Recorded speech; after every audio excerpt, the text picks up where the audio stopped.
یہ ہے فذکرونی اذکرکم، میرے بندو تم مجھے یاد کرو میں تمہیں یاد کروں گا۔ چنانچہ مفسرین نے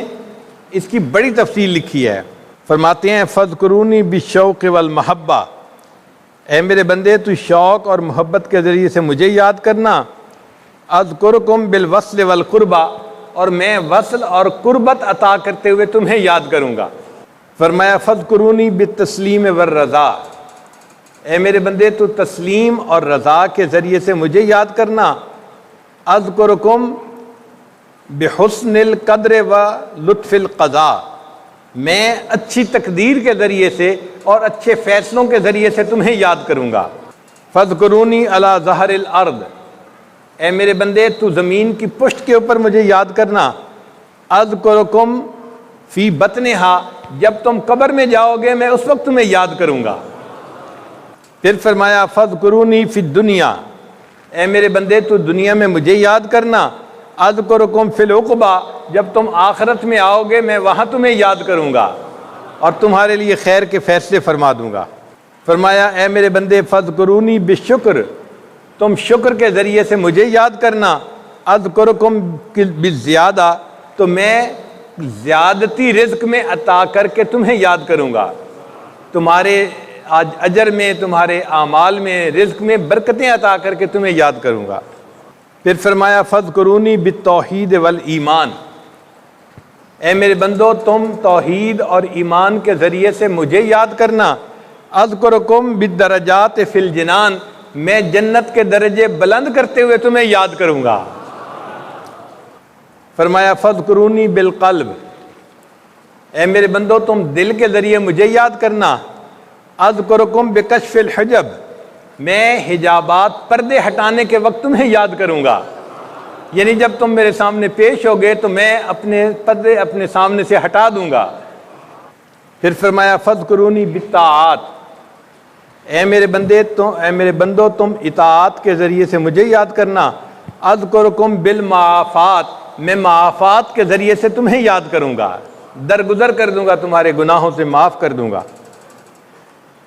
فرمایا فذکرونی بالدعاء،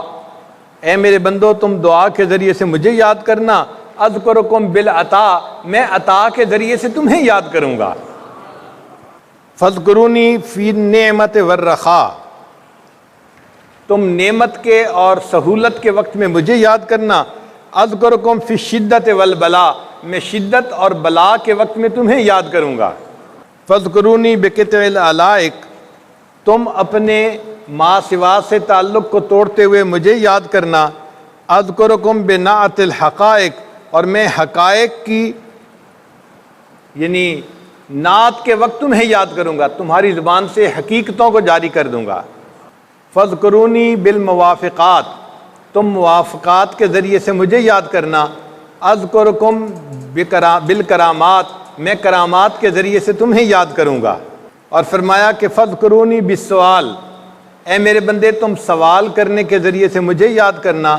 اذکرکم بالنوال، میں نعمتیں عطا کرتے ہوئے تمہیں یاد کروں گا۔ اسی لیے ذکر کی کثرت کی چند برکات ہیں، ان میں سے ایک برکت یہ ہے کہ انسان کا دل سیاہی سے دھل جاتا ہے، جیسے بارش برستی ہے اور کوئی چیز باہر پڑی ہو تو وہ دھل جاتی ہے، اسی طرح انسان ذکر کرتا ہے تو نور کی بارش برستی ہے اور انسان کا دل اس سے دھل جاتا ہے۔ حضرت شاہ ولی اللہ مدد دہلوی رحمۃ اللہ نے فرمایا ہے کہ زمین جب ناپاک ہو جاتی ہے نا تو اس کے پاک ہونے کے دو طریقے ہیں۔ ایک طریقہ تو یہ کہ اتنی بارش برسے کہ بارش اس گندگی کو بہا کے لے جائے، پھر جب زمین خشک ہو جائے گی تو اس کو پاک کہا جائے گا، کیونکہ اس کے اوپر نہ رنگ ہے نہ بو ہے، نجاست دھل گئی